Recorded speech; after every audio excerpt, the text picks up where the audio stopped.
என்ன எங்க போறீங்க? நாங்களா பீச். யாரெல்லாம் போறீங்க? அம்மா, தம்பி, நீங்க. 4 பேர் போறோமா? நானும் வரேன். 4 பேர் போறோமா? பீச் போமா? பாய். பாய்.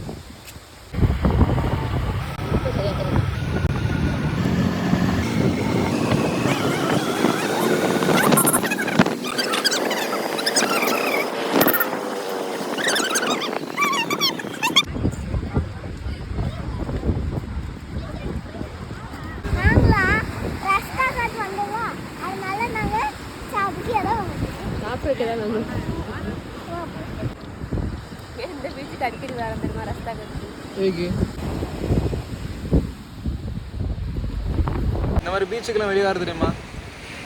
வெளியே உனக்கு எதுக்காண்டி வரேன்னு தோணுது? வந்தால் உனக்கு எப்படிலாம் அந்த ஃபீல் ஆகுது? கூப்பிடுங்க அவனை. ஜாலன் ஜாலன் இந்தா பாரு, அப்பா பாரு, ஜாலன். இந்த பையன் மூஞ்ச பாருங்க, மண்ணை பாருங்க, மண்ணை. அவ்வளோதான், ரஸ்தாக்காட்டு பீச் சுற்றி போயிட்டு வீட்டுக்கு கிளம்பியாச்சு. பாய். நீங்களும் அந்த மாதிரி வீக்கெண்ட்லாம் ஃப்ரீயாக இருந்தீங்க அப்படின்னா கண்டிப்பாக பீச்சுக்கு போங்க. மைண்டு கொஞ்சம் ரிலாக்ஸாக இருக்கும். பார்த்து என்ஜாய் பண்ணுறேன். பாய் பாய். ஐஸ்கிரீம்.